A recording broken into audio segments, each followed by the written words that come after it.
हमारे एनएसयूआई के पूरे देश के कांग्रेस पार्टी के प्रभारी भी हैं और इनके बारे में ज़्यादा बताने की आवश्यकता नहीं है। शायद आप सब लोग बहुत अच्छी तरह से जानते हो कि किस प्रखरता के साथ में, किस बेबाकी के साथ में आरएसएस और भारतीय जनता पार्टी को किस प्रकार से जवाब देते हैं। आज का जो मुद्दा है प्रेस कॉन्फ्रेंस करने का, वो लेकर के आए हैं नेशनल हेराल्ड के बारे में आपके माध्यम से देश को, प्रदेश को सच्चाई बताने के लिए आए हैं कि ये मामला क्या है और किस प्रकार से, क्यों मोदी सरकार उनके पीछे पड़ी हुई है और कैसे बेवजह बदनाम कर रही है।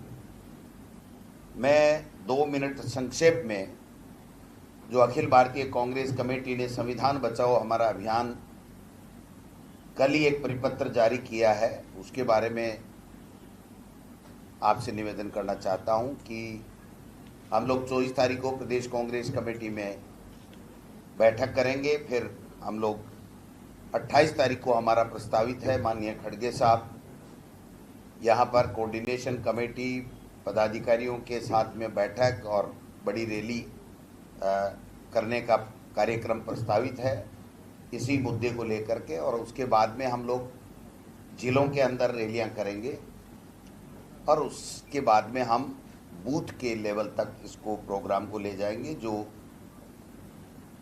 करते हैं। और आप सबके सामने इससे ताज़ा उदाहरण कोई हो नहीं सकता कि सोनिया जी और राहुल गांधी जी के ऊपर जिस प्रकार से, जिस दिन कोर्ट ने कहा था 1 साल में जो करना कर लीजिए, 1 साल का आखिरी दिन हुआ और एक परसेप्शन पूरे देश में बनाने के लिए कि देखो इनके खिलाफ चार्जशीट हो गई और ये लोग अक्यूज्ड हैं और इनके खिलाफ केस चलेगा, उसके बारे में पूरी तरीके से सच्चाई कन्हैया कुमार जी बताएंगे, क्योंकि ये आज के इस प्रेस कॉन्फ्रेंस के हमारे मुख्य वक्ता हैं। और मैं समझता हूं कि इसी बिंदु के ऊपर जो मैंने 1-1.25 महीने का जो कार्यक्रम दिया, उसके बारे में कोई बात होगी तो मैं कहूँगा।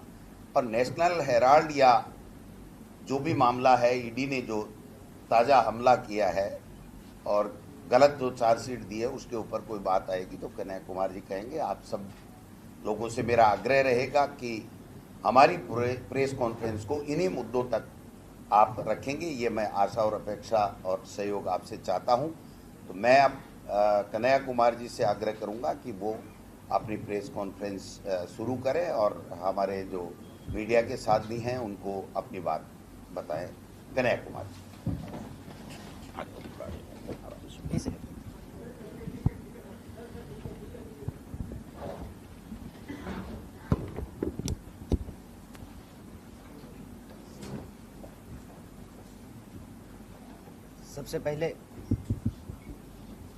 सबसे पहले मैं इलेक्ट्रॉनिक मीडिया, प्रिंट मीडिया और डिजिटल मीडिया के सभी साथियों का बहुत स्वागत करता हूं।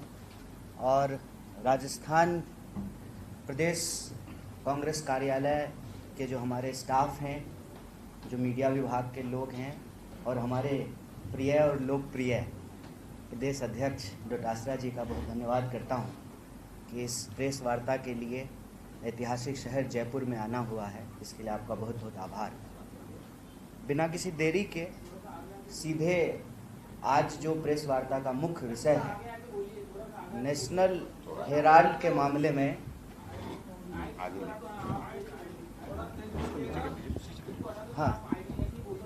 मुझे लगता है ऐसे ही बोल देता हूँ, इसकी भी ज़रूरत नहीं है, ये अनावश्यक इको करेगा।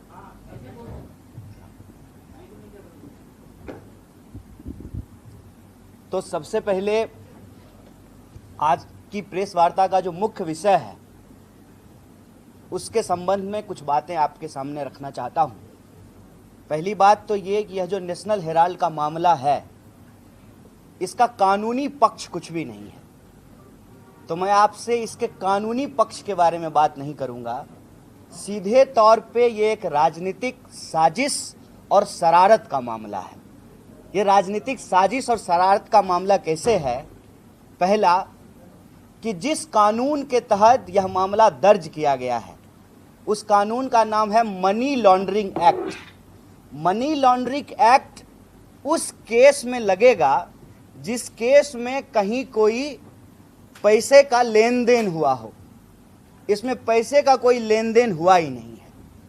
और दूसरा, बार बार ये कह रहे हैं कि कांग्रेस पार्टी के नेतृत्व ने मुनाफा कमाया है।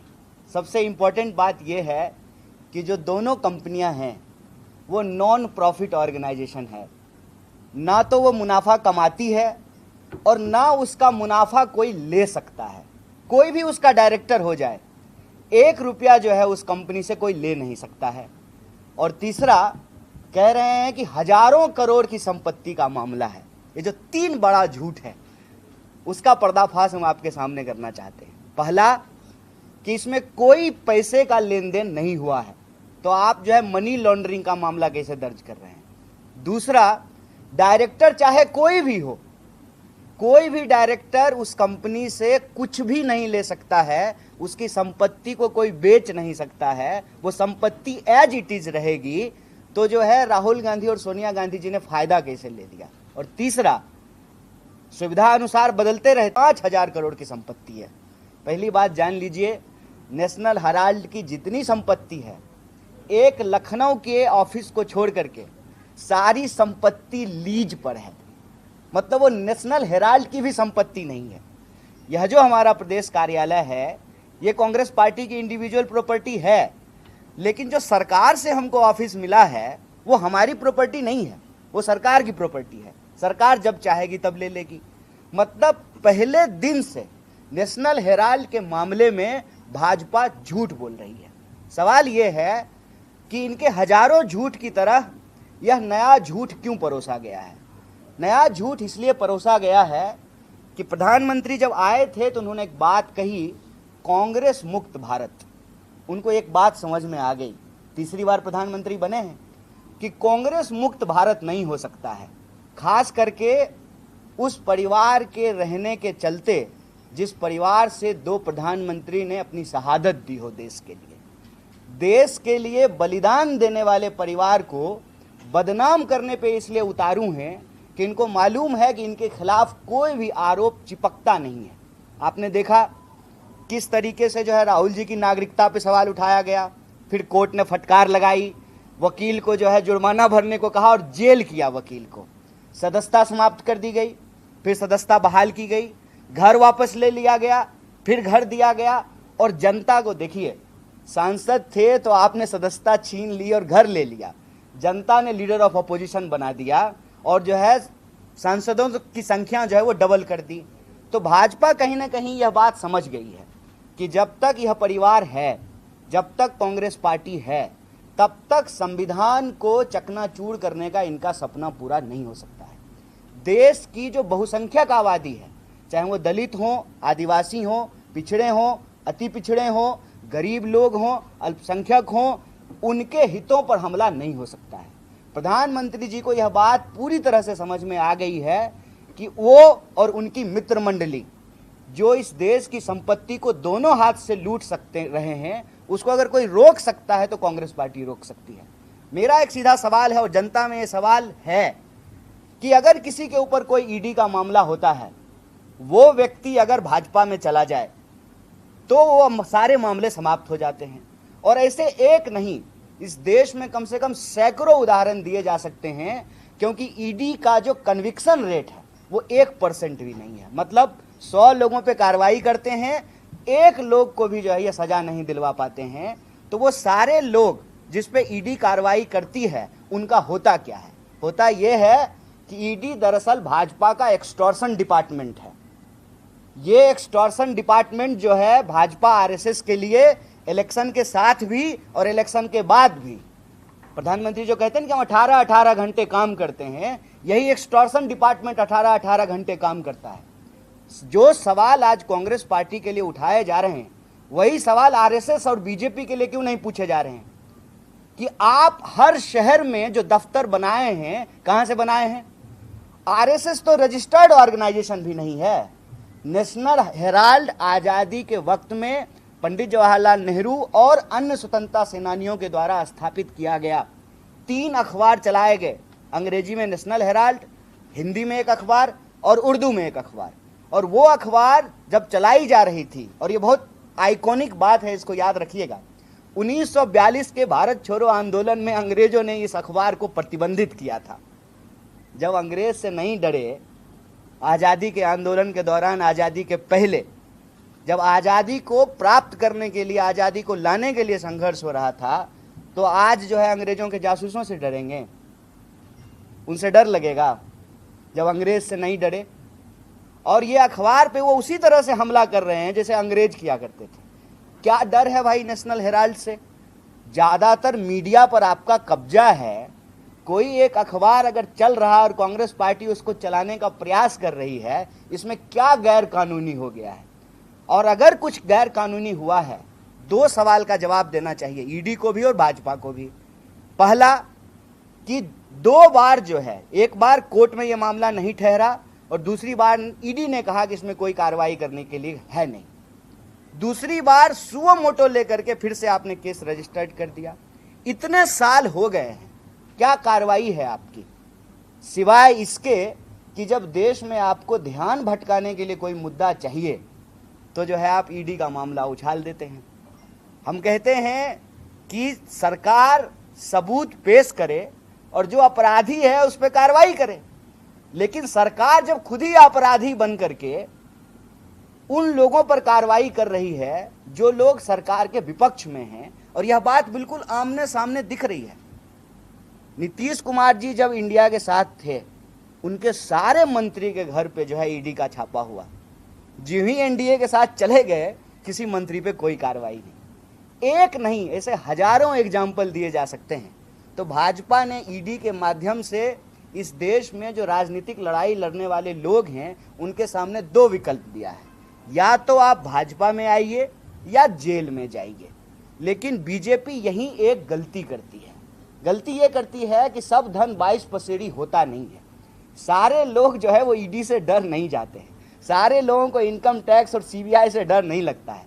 सारे लोगों को जेल जाने से डर नहीं लगता है।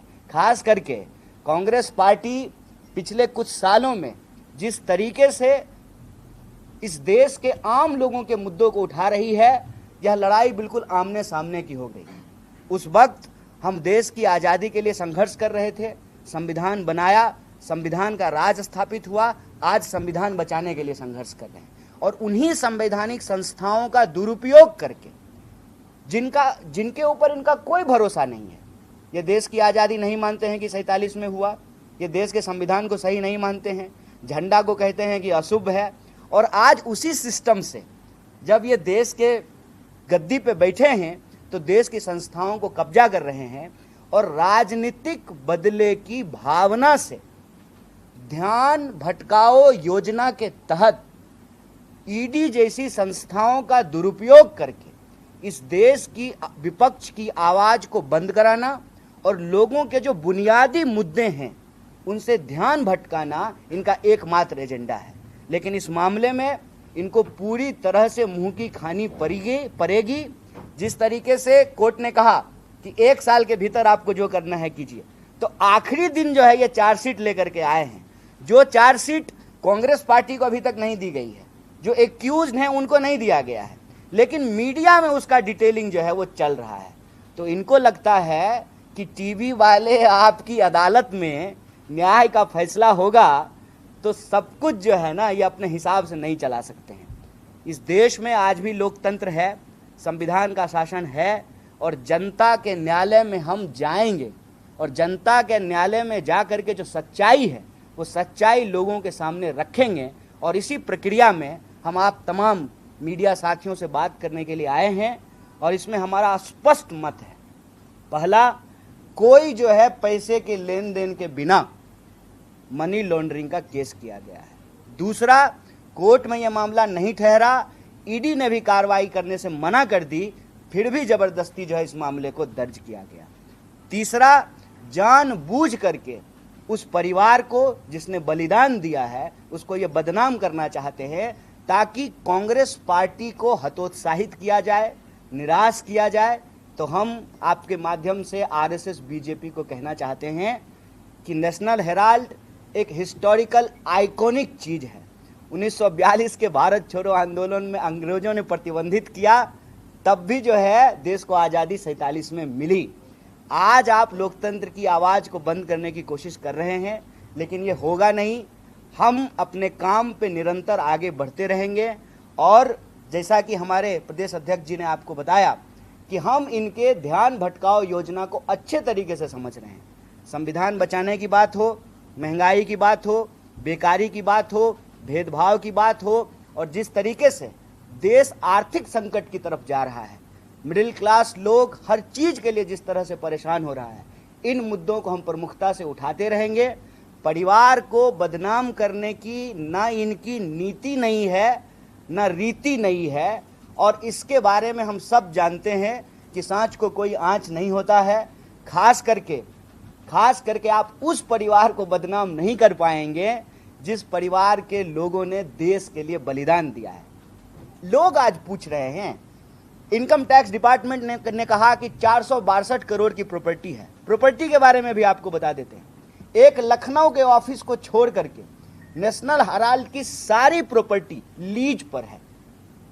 और जो परिवार, देश के पहले प्रधानमंत्री पंडित जवाहरलाल नेहरू अपना हजारों करोड़ का प्रॉपर्टी देश को दान दे दिए, वो एक अखबार की प्रॉपर्टी ले लेंगे? ये देश के आम लोग सवाल कर रहे हैं। जिन्होंने अपनी संपत्ति देश को दे दिया, तो देश का जो अखबार है जो आज़ादी के आंदोलन में चला, उसकी प्रॉपर्टी वो ले लेंगे। हकीकत यह है कि उसकी प्रॉपर्टी कोई ले ही नहीं सकता है। वो एक नॉन प्रॉफिट ऑर्गेनाइजेशन है। तो एक झूठ को इन्होंने बार बार बोला है। उस झूठ से हम लोग घबराने वाले नहीं हैं। कांग्रेस पार्टी अपने कार्यक्रम पे निरंतर चलेगी और बीजेपी और आरएसएस की देश को बांटने की, गरीब लोगों को परेशान करने की और देश की संपत्ति को अपने मित्र मंडली को पहुंचाने की जो नीति है, इसका पर्दाफाश करेगी। क्योंकि ये देश में नहीं चल सकता है कि आपको एक बार मैंडेट मिल गया है तो आप संख्या के दम पर जो है कुछ भी कहेंगे, कुछ भी बोलेंगे। आप किसी के ऊपर ईडी का कार्रवाई करते हैं, वो इंसान अगर आपसे समझौता कर ले, वो अगर आपकी मित्र मंडली में शामिल हो जाए, तो सारा कार्यक्रम बंद हो जाता है। और आप हर राज्य दर राज्य यह घटना जो है उठा करके देख सकते हैं। किसी भी राज्य में कोई ऐसा विपक्षी पार्टी नहीं है जिसके नेताओं को डराने धमकाने के लिए ईडी का इस्तेमाल नहीं किया गया हो। तो यह जो एक्सटॉर्शन डिपार्टमेंट है भाजपा का, इसको जो कार्रवाई करना है करे। हम जनता के बीच में हैं, आपके माध्यम से इन मुद्दों की सच्चाई इन डिटेल आपको जो है प्रेस रिलीज के माध्यम से देंगे। और हमारा आपसे निवेदन है कि भाजपा की जो ध्यान भटकाओ योजना है, इसकी हकीकत जनता के बीच में आए और जनता के जो वाजिब सवाल हों उस पर चर्चा हो, ना कि एक राजनीतिक साजिश और शरारत को उसके कानूनी पक्षों में उलझा करके जनता का ध्यान न भटकाया जाए। बहुत बहुत धन्यवाद।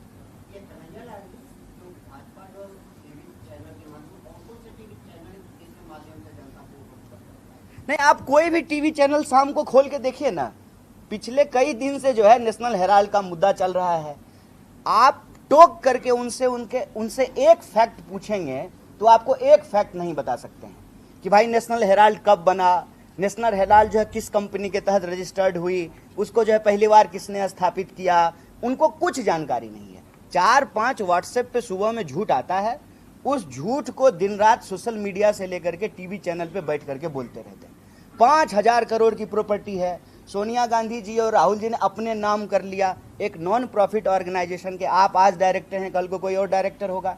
उस संपत्ति को ना आप ले सकते हैं ना किसी को दे सकते हैं, तो कैसे अपने नाम कर लिया। दूसरा कि हजारों करोड़ की प्रॉपर्टी है। कहाँ हजारों करोड़ की प्रॉपर्टी है?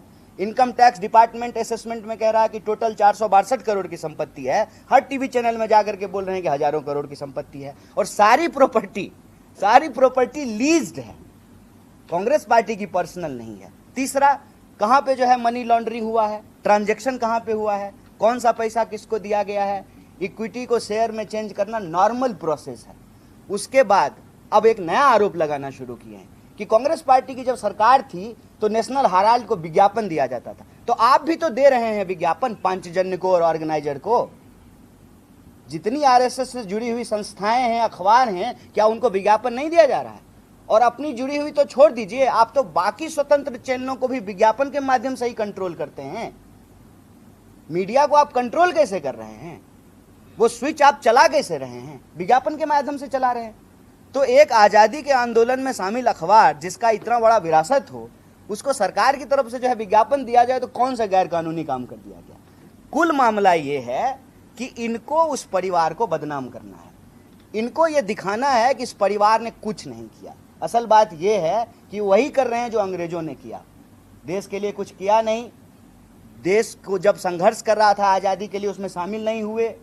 इनके प्रवक्ता टीवी में जाकर के बोलते हैं कि 47 में देश को आज़ादी नहीं मिली। तो जो मानते ही नहीं है कि 47 में देश को आज़ादी मिली, वो कैसे मानेंगे कि किसी अखबार का देश को आज़ाद कराने में कोई योगदान होगा? तो वही काम करते हैं जो अंग्रेज किया करते थे।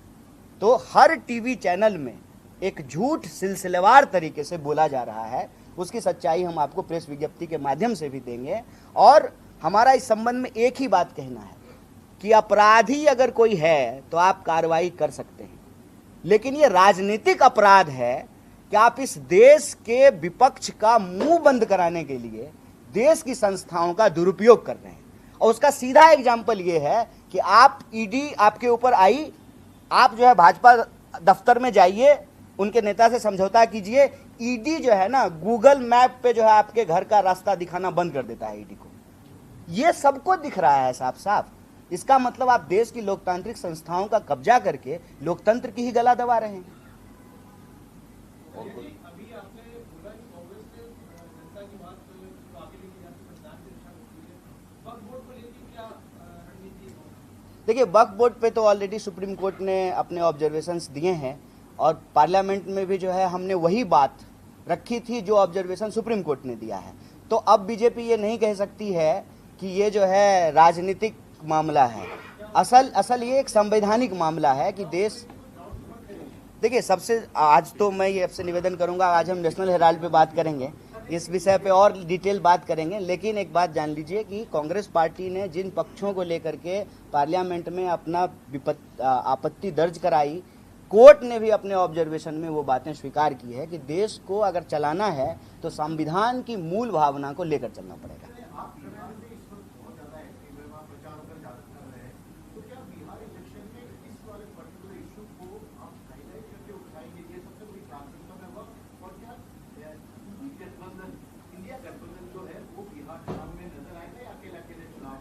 नहीं, सबसे पहली बात तो ये जान लीजिए, इस नेशनल हेराल्ड के विषय में आपको एक बात कह दें, ये हमारे लिए सबसे ज़रूरी मुद्दा नहीं है। हमारे लिए सबसे ज़रूरी मुद्दा है देश के संविधान को बचाना, देश की संवैधानिक संस्थाओं को बचाना, महंगाई के खिलाफ अपनी मुहिम को तेज करना, बेरोजगारों को रोजगार दिलाना, सामाजिक, आर्थिक और राजनीतिक न्याय के लिए संघर्ष करना कांग्रेस पार्टी का काम है। ये हमारा प्राइमरी काम है। नेशनल हेराल्ड का जहाँ तक विषय है, चूँकि ये झूठ बार बार, जैसे सैकड़ों झूठ वो बोलते हैं, हमने आपको कहा, कभी नागरिकता पे सवाल उठाते हैं, कब नेहरू जी पे जो है सुबह सुबह ही जो है आपको व्हाट्सएप पे जो है कई झूठ आ जाएंगे। स्थिति ये है कि चांद पे थूकने से जो है चांद पे तो दाग लगेगा नहीं। आज स्थिति ये है कि नेहरू जी पे भाजपा के नेता जो है पब्लिक स्टेटमेंट आकर के दे रहे हैं कि नहीं, नेहरू जी का बड़ा एक योगदान है। तो झूठ बार बार बोलना ये आरएसएस बीजेपी की प्रवृत्ति है। उसकी प्रवृत्ति के खिलाफ जो है, जो बेसिक सच्चाई है, हम रखने के लिए आए हैं। लेकिन हमारा मुख्य मुद्दा जो है वो नेशनल हेराल्ड नहीं है, हमारा मुख्य मुद्दा इस देश के संविधान की रक्षा है। दूसरा, इसी से जुड़ा हुआ प्रश्न जो आपने कहा कि देखिए, संविधान को हम बचाना चाहते हैं कि संविधान का राज रहे और सारे नागरिक जो है अपने बराबरी के अधिकार के साथ जो उनका बुनियादी सवाल है, रोजी रोटी, कपड़ा, मकान, शिक्षा, स्वास्थ्य, सड़क, बिजली, पानी, ये राजनीति के केंद्र में रहे। इस मुद्दे के साथ जो भी पार्टियां हमारे साथ जुड़ी हैं, जो गठबंधन बना है, हमारी हर कोशिश रहती है कि वो गठबंधन बना रहे। और मुझे पूरी उम्मीद है कि राज्य दर राज्य यह जो हमारी कोशिश है, यह जो हमारा मुहिम है, वो चलता रहेगा। कन्हैया जी, ईडी की कार्रवाई के बाद में कांग्रेस की तरफ से बयान आए थे कि अगर सरकार आती है तो कार्रवाई की जाएगी, तो कार्रवाई किस पे की जाएगी, और अगर कार्रवाई होती है तो फिर संविधान के ऊपर आंच नहीं आएगी? नहीं, हमने ये नहीं कहा कि जो है हम जो लोग सही हैं उन पे कार्रवाई की जाएगी, ये हम कभी नहीं हम मतलब उस बयान को हम देखे भी नहीं है। आप कह रहे हैं तो फेस वैल्यू पे हम मान लेते हैं, लेकिन कांग्रेस कभी भी अपने बुनियादी विचार से समझौता नहीं करेगी। और कांग्रेस अपने बुनियादी विचार से जो समझौता नहीं करती है उसका एक मूल तत्व है कि हम गैर लोकतांत्रिक नहीं होंगे।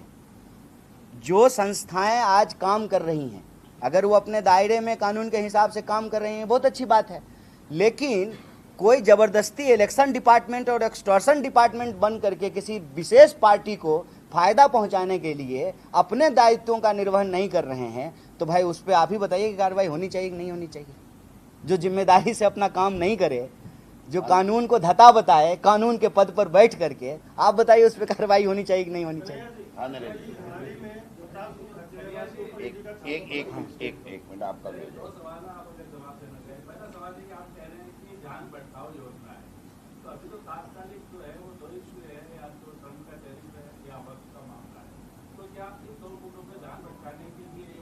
एक सौ मुद्दा है सर। सबसे बड़ा मुद्दा आपको हम बताएं, हमारी पार्टी में अगर 10 दिन लेट हो जाए लीडर ऑफ अपोजिशन चुनने के में, तो जो है बीजेपी धरती जो है ना सर पे उठा लेती है। कितने साल हो गए हैं ये अध्यक्ष नहीं चुन पा रहे हैं। रोज कुश्ती हो रही है किसका अध्यक्ष बनेगा, आरएसएस का अध्यक्ष बनेगा कि जो अमित शाह का अध्यक्ष बनेगा। मैं आपको ऐसे करके कम से कम 100 इशू गिना सकता हूँ। आप कभी सोचे थे कि जैन समाज जो है वो प्रदर्शन करेगी भाजपा के खिलाफ? एक भी विजुअल दिखा है आपको मीडिया में? एक भी सड़कों पे चलने के लिए जगह नहीं था। आपको जो है कभी भी बताया जा रहा है कि कर्जा कितना हो गया है? 3 गुना कर्ज हो गया है भारत का। कर्ज पे चल रही है सरकार, और कितना कर्जा इन्होंने जो है माफ कर दिया है। तो ये जानबूझ करके जो बुनियादी सवाल है वो, और चाहे टैरिफ का मामला हो, हर जो एक्टिविटी होती है इस सरकार की, इसका एक ही उद्देश्य होता है कि कोई ऐसा मुद्दा उछालो जिससे लोगों के जो है ना बुनियादी सवाल गायब हो जाए। आपके यहाँ भी सरकार है, आप यहाँ भी इस बात को बहुत अच्छे तरीके से नोट कर सकते हैं। 2 समुदाय को लड़वाने लगेंगे स्वाभिमान के नाम पर, 2 जाति को लड़वाने लगेंगे, 2 धर्म को लड़वाने लगेंगे इतिहास में ले जा करके। अब आप बताइए कि सचमुच अगर कार्रवाई करना है तो औरंगजेब पे कार्रवाई करना है या उस पे कार्रवाई करना है जो आज हमारी जेब काट रहा है? किस पे कार्रवाई होना चाहिए? और सचमुच अगर करना चाहते हैं तो उनके तो कई वंशज हैं इनके पार्टी में, बताइए ना, कहना क्या चाहते हैं, करना क्या चाहते हैं?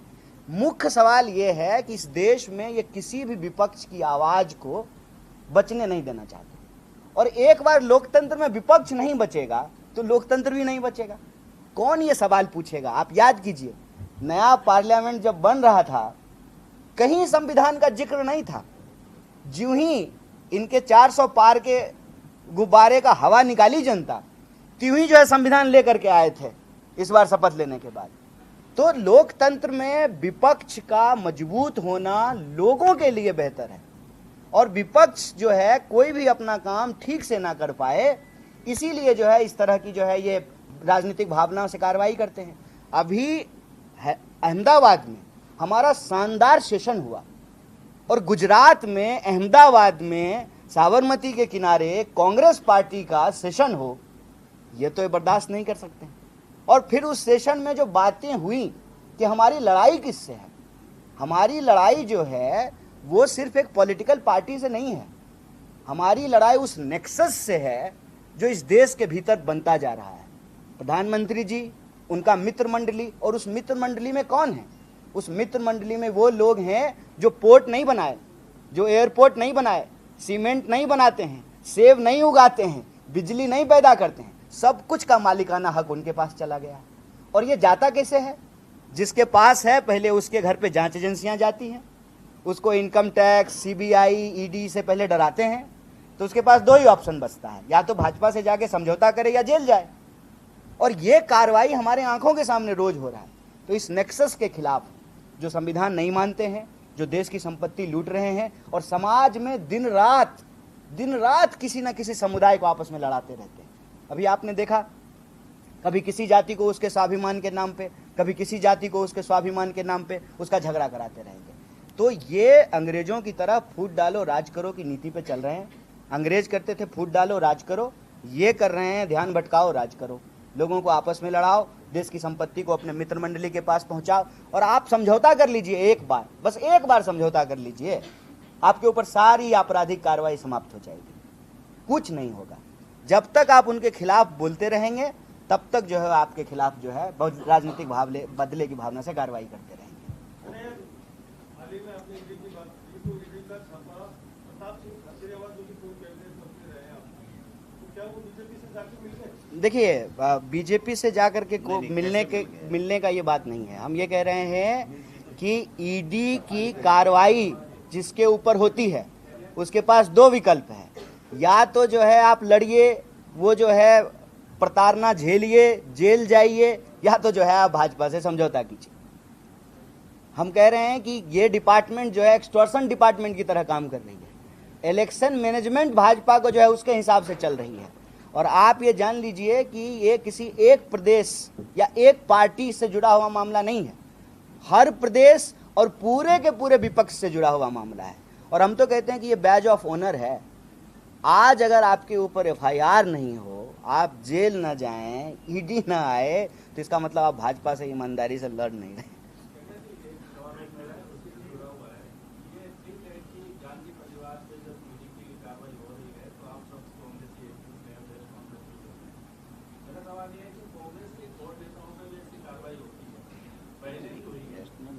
सच बता रहे हैं अपन।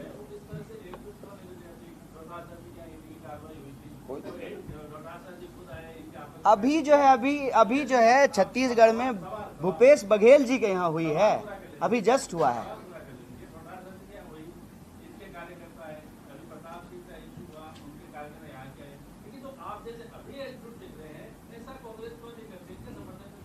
अभी अब ये तो खुद ही हैं कांग्रेस के प्रदेश अध्यक्ष, देखिए, तो यही कांग्रेस है ना।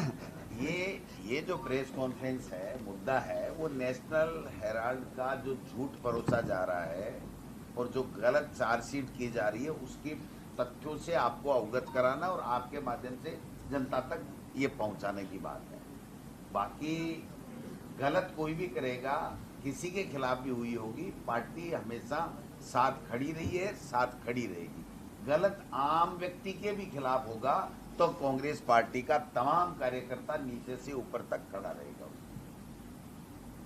यही पार्टी है, प्रदेश अध्यक्ष यही हैं। अगर पार्टी को लगता है कि ईडी की कार्रवाई राजनीति प्रेरित है, तो ईडी की जांच में सहयोग नहीं करके क्या पार्टी अपने ऊपर शक पैदा नहीं कर रही है? कौन नहीं कर रहा है? नहीं, जांच में हम पूरा सहयोग कर रहे हैं, ये हमने कभी नहीं किया है। जांच में पूरा सहयोग कर रहे हैं। ईडी बिना किसी सवाल के घंटों बिठा करके रखती है और गांधी परिवार के लोग जाते हैं और बैठ करके आते हैं। सहयोग बिल्कुल कर रहे हैं। देखिए, लोकतांत्रिक लोग हैं, गांधी के रास्ते पे चलने वाले हैं, गोडसे के रास्ते पे नहीं चलने वाले हैं। तो गांधी सत्याग्रह करते थे, सत्य के लिए आग्रह करते थे। पूरा सहयोग कर रहे हैं और सहयोगात्मक रवैया बिल्कुल भी नहीं है। जब कार्रवाई होगी, बुलाया जाएगा, बिल्कुल जाएंगे। साथ ही साथ जो है जनता को सच भी बताते रहेंगे, क्योंकि वो जो झूठ बोले हैं ना, वो सच के दरबार में कहीं टिकता नहीं है। A to Z बात झूठ बोल रहे हैं वो, चाहे नेशनल हेराल्ड की प्रॉपर्टी का मामला हो, चाहे उसके ओनरशिप का मामला हो, पूरी तरह से झूठ बात बोल रहे हैं। पहला चीज ये है कि जब वो प्रॉफिटेबल ऑर्गेनाइजेशन ही नहीं है, उसका कोई भी प्रॉपर्टी वो हस्तांतरित नहीं की जा सकती है, तो कैसे जो है राहुल जी और सोनिया जी उसको अपने नाम पे कर लिए? वो डायरेक्टर हैं, और जो प्रॉपर्टी ये 5,000 करोड़ गिना रहे हैं वो लीज की प्रॉपर्टी है। एकमात्र लखनऊ का कार्यालय जो है वो उनकी अपनी प्रॉपर्टी है, बाकी सभी। और जनता ये सवाल पूछ रही है, हम लोग तो बाद में इस बात को बोले या दिमाग में आया, आम लोगों के दिमाग में पहले ये बात आई कि जिस परिवार ने अपनी पूरी संपत्ति देश को दान में दे दिया, अपना घर दे दिया, आनंद भवन दे दिया, और आप कह रहे हैं कि जो है वो कोई अखबार का संपत्ति ले लिए हैं। और अगर इस मामले में कुछ भी होता, आधार होता, तो कोर्ट में जो है मामला ठहरता, कोर्ट से जो है खारिज क्यों हुआ? ईडी ने भी इसको एक बार खारिज कर दिया। नया तरीके से जो है इसको फिर से शुरू किया गया है, ताकि जो लोगों के बुनियादी सवाल है ना, उस पर चर्चा नहीं हो। शाम को जो है अपना नेशनल हेराल्ड हो प्राइम टाइम पे, और कुछ नहीं। आज एक खबर का आपने पढ़ी होगी या इसके बारे में जानकारी होगी कि चतुर्थ श्रेणी की भर्ती हो रही है राजस्थान में। 57,000 पद है, 25 लाख लोगों ने अप्लाई किया है। और उसमें से भी करीब 4000 ऐसे जो पीएचडी है, ये क्या संकेत दे रहा है? ये ऐसी बुनियादी मुद्दों के ध्यान भटकाने के लिए तो ये national Herald, ED, income tax, यही जो कन्हैया कुमार जी कह रहे थे, बात यही है कि वो मुद्दे हैं जो प्रदेश के, देश के लिए, नौजवानों के लिए, बेरोजगारों के लिए उन पे चर्चा होनी चाहिए और जवाबदेही तय होनी चाहिए। वो नहीं करके और ईडी की चार्जशीट हो गई, गांधी परिवार बेईमान है, गांधी परिवार को जो है वो सजा दे दी जाए, इनको जेल भेज दिया जाए। यही तो कन्हैया कुमार जी कह रहे हैं कि जो लोगों के मुद्दे हैं, जनता के मुद्दे हैं, जो इन्होंने वादे किए थे उन पे बात नहीं करके और दूसरे जो बेवजह के मुद्दे हैं जिनका कोई लेना देना नहीं है, उन मुद्दों के ऊपर ये शाम तक ले आते हैं दिल्ली। वो अलग बात है, विषय अलग है, लेकिन मैं दूसरी बात कह रहा हूँ, उन मुद्दों पे आवश्यकता है चर्चा करने की, लेकिन उसके बजाय वो नेशनल हेराल्ड और गांधी परिवार पे और झूठी चार्जशीट पे चर्चा कराना चाहते हैं। देश में बेरोजगारी, ये बहुत इंपॉर्टेंट बात है, बेरोजगारी इतिहास में इतना कभी नहीं था और इससे जुड़ा हुआ एक मामला है जिस पे बिल्कुल बात नहीं हो रही है। हर एक घंटे 2 नौजवान आत्महत्या कर रहा है इस देश में। आपकी घड़ी जब 1 घंटा पूरा करेगी, दो नौजवान आत्महत्या कर चुके हैं। ये हकीकत है आज की, इस पे कोई बात नहीं कर रहा है। खुद सरकार कह रही है कि 80 करोड़ लोगों को ये 5 किलो अनाज दे रहे हैं, 80 करोड़ लोगों को। इसका मतलब 80 करोड़ लोग गरीब हैं। तो ये जो 5 ट्रिलियन इकोनॉमी बन रही है देश की, जो ये दावा कर रहे हैं, वो किसकी इकोनॉमी बन रही है? अगर हम 5 किलो अनाज लेने के लिए लाइन में लगे हुए हैं तो 5 ट्रिलियन किसकी है? और तीसरा सवाल कि सिर्फ जवान आत्महत्या नहीं कर रहे हैं, आप किसानों की आत्महत्या दर को उठा करके देखिए और कोई भी डिपार्टमेंट चले जाइए, आप अपना ही डिपार्टमेंट ले लीजिए, मीडिया ही ले लीजिए। सरकार का कानून है कि अगर आप 8 घंटा काम करेंगे तो आपको मिनिमम वेज दिया जाएगा। ये कानून है, ये हम नहीं बोल रहे हैं। कहाँ 8 घंटे का कानून लागू है? कौन से मजदूर को उसके 8 घंटे की मजदूरी के हिसाब से मिनिमम वेज दिया जा रहा है? ये जनता का मुद्दा है। और जिनको सरकार की नीतियों के चलते, कांग्रेस पार्टी की सरकार के चलते, जो गरीब से मिडिल क्लास हुए, पक्का मकान बनाया, कार खरीदे, मोबाइल लिया, टीवी लिया, आज उनकी हालत ये है कि साल में 2 बार अगर हवाई जहाज चढ़ लिए, यही कहते थे ना प्रधानमंत्री जी कि हवाई चप्पल वालों को हवाई जहाज चढ़ाएंगे, हवाई जहाज चढ़ने वालों को हवाई चप्पल पे लेके आ गए हैं। 2 बार अगर आप हवाई जहाज साल में चढ़ लिए तो आपका पूरा सालाना बजट बिगड़ जाएगा। अगर कोई बीमार हो गया घर में तो आपको कर्ज लेना पड़ेगा। अगर आपका शेयर मार्केट में पैसा है तो इक्विटी बेचनी पड़ेगी। ये सच है और इस सच पे जो है चर्चा पूरी तरह से नदारत है। महिलाओं के खिलाफ होने वाले अपराध, दलितों के खिलाफ होने वाले अपराध, पिछड़ों, अति पिछड़ों, आदिवासियों के खिलाफ होने वाले अपराध का तो मैं जिक्र भी नहीं कर रहा कि हर मिनट, कहते हैं नारी पूजते हैं ना, कोई ऐसा मिनट नहीं है जो देश के किसी न किसी हिस्से में किसी महिला के खिलाफ कोई अपराध नहीं हो रहा। ये मुद्दे हैं, बात कीजिए इस मुद्दे पे, सरकार बताए कि वो क्या कर रही है, विपक्ष से सवाल पूछे कि हमने क्या किया था। पक्ष विपक्ष जो है जनता के सकारात्मक मुद्दों पर जब चलेगा तब देश तरक्की करेगी, तब देश विश्वगुरु बनेगा।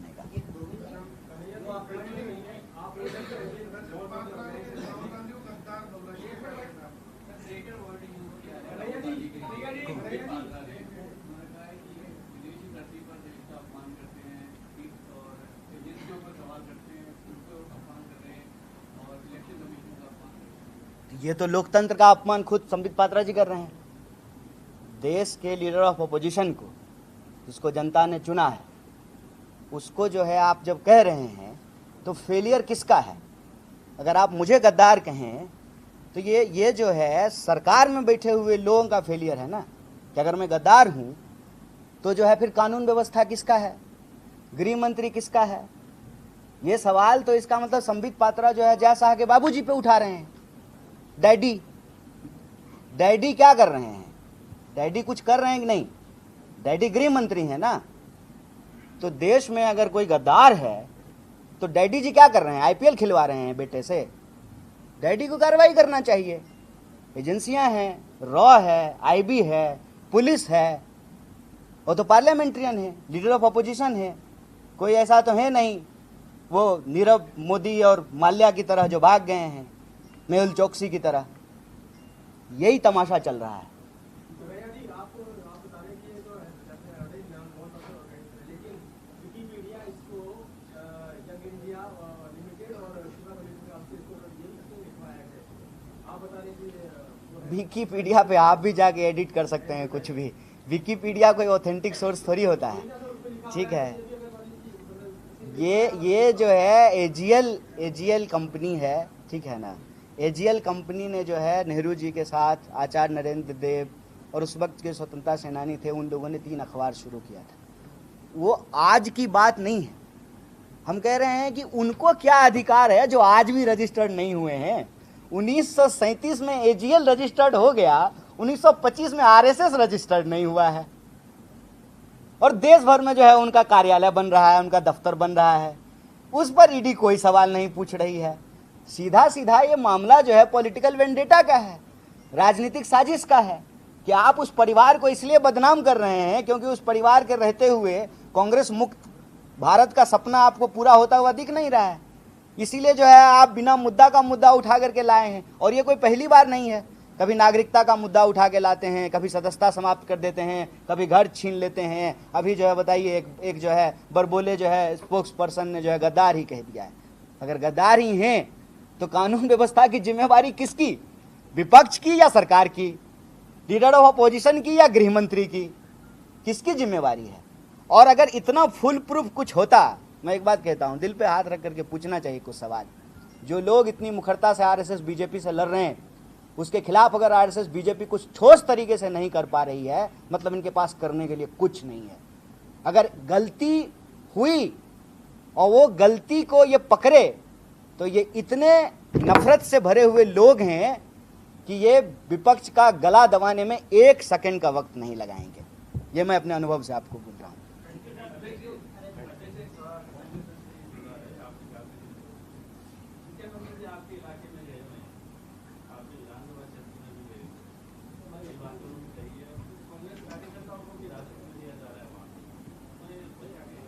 मुख्यमंत्री का क्या नाम है? भजन लाल। हाँ, इतने अननोन आदमी हैं कि नाम भी नहीं याद रहता। आगे जवाब और कुछ गोविंद जी एक सवाल और है। अगले महीने आप बता रहे हैं तो आजकल कांग्रेस करेगी, मतलब कोई लीडर होते भाजपा के, वो तो पर्ची कट के आया है वहां से, दिल्ली से पर्ची वाले मुख्यमंत्री हैं। उनका नाम भी नहीं याद रहता है, इनका नाम याद रहता है। चलें सर, आगे। ओके, बहुत बहुत धन्यवाद। थैंक यू, नमस्कार।